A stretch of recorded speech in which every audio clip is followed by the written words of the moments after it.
নমস্কার বন্ধুরা, village kitchen চ্যানেলে আপনাদের স্বাগত জানাচ্ছি। আজ আমি আপনাদের সঙ্গে এমন একটা রেসিপি শেয়ার করব যেটা খেয়েছেন কিনা সন্দেহ। আজ আমি বানাবো কাঁঠালের বিচি ভর্তা। তো কাঁঠাল তো আমরা খেয়েই থাকি, কিন্তু আমরা অনেকে আছি যে কাঁঠালের বিচিটা ফেলে দিই। কিন্তু এই বিচিটা ফেলে না দিয়ে এটার যদি ভর্তা করা যায় তাহলে কিন্তু গরম ভাতের সঙ্গে খেতে দুর্দান্ত লাগে। আপনারা দেখেছেন আমি কিন্তু কিছু কাঁঠালের বিচি নিয়েছি। তো এখানে 300 গ্রাম কাঁঠালের বিচি হবে নিয়েছি।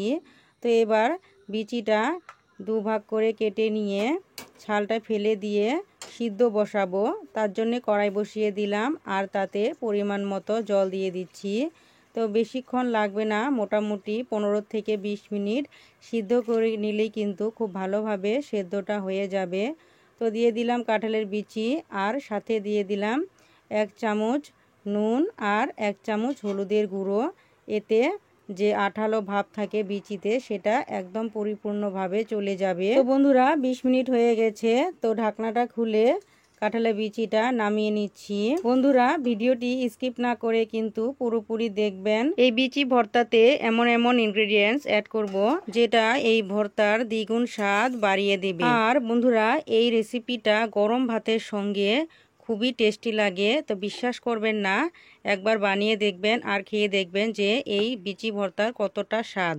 তো দেখুন কড়াই বসিয়ে তা আবার পরিমাণ মতো সর্ষের তেলটা দিয়ে দিলাম। রান্নাটা কিন্তু সর্ষের তেলেই করতে হবে। তো দেখুন তেল গরম হয়ে গেছে। তা 5টা শুকনো লঙ্কা নিয়েছি। তো এই লঙ্কাটা মুচমুচে করে ভেজে নিতে হবে। তো দেখুন 5 মিনিট ভেজে নিয়েছি। তো একটা প্লেটে নামিয়ে নিচ্ছি। তো এবার ওই তেলেই রসুনটা ভেজে নেব। তো কিছু গোটা রসুন নিয়েছি। তো রসুনটাও কিন্তু লাল লাল করে ভেজে নিতে হবে। তো দেখুন নেড়ে চেড়ে রসুনটাও ভেজে নিলাম। তো একটা প্লেটে নামিয়ে নিচ্ছি।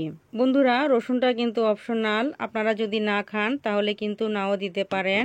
তো রসুনটা ভেজে নিলাম। তো এই তেলেই 3টে মাঝারি সাইজের পেঁয়াজ খুব ভালো করে কুচি করে নিয়েছি। তো এবার এই পেঁয়াজটাও মুচমুচে করে ভেজে নিতে হবে। তো মোটামুটি 10 মিনিট সময় নিয়ে একটু হালকা বাদামি রং করে ভেজে নেব।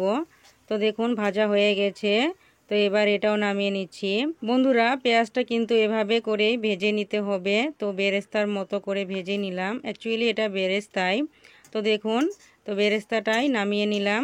তো এবার তেলটা কিন্তু রয়েই গেছে আর এই তেলটাই আমি পরে মাখানোর সময় ব্যবহার করব। তো দেখুন কাঁঠালের বিচি তো সেদ্ধ করা হয়ে গেছে। তো ওই কাঁঠালের বিচিতে দিয়ে দিলাম স্বাদ মতো নুন, আরও দিয়ে দিলাম রসুন ভাজা, পেঁয়াজ ভাজা, তারপর শুকনো লঙ্কা ভাজা।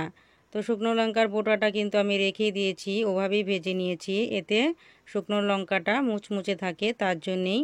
তো এবার এখানে দিয়ে দিলাম 1 প্যাকেট ম্যাগি মশলা। তো আপনারা যদি চান চাট মশলাও কিন্তু দিতে পারেন। তো এবার এই যে ভাজা তেলটা সেটা দিয়ে দিলাম। শেষে দিয়ে দিচ্ছি এখানে পাতিলেবুর রস। এটা দিলে এই ভর্তাটার স্বাদ 3 গুণ বেড়ে যায়। বন্ধুরা এখানে কিন্তু আরেকটা জিনিস অ্যাড করা যায়, সেটা হলো আচারের তেল। তো আপনারা যদি চান আচারের তেলও কিন্তু দিতে পারেন, এটাও কিন্তু খুবই টেস্টি লাগবে। তো আমি দিলাম না, ভাজা তেলটাই দিয়ে দিলাম। তো দেখুন খুব ভালোভাবে কিন্তু বিচিটা মেখে নিচ্ছি। তো আপনারা যদি চান ম্যাশার দিয়েও কিন্তু ম্যাশ করে নিতে পারেন, কিন্তু আমার কাছে ছিল না, তার জন্য আমি হাত দিয়েই খুব ভালোভাবে মেখে নিচ্ছি। তো দেখতেই পাচ্ছেন খুব ভালোভাবে কিন্তু মেখে নিয়েছি। তো এবার একটা একটা করে বল তৈরি করব।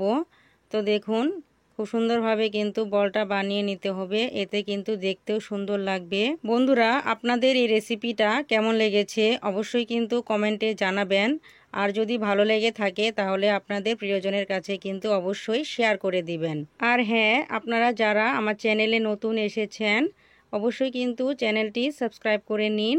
আর যারা ফেসবুক পেজ থেকে দেখছেন পেজটিকেও কিন্তু ফলো করে দিবেন।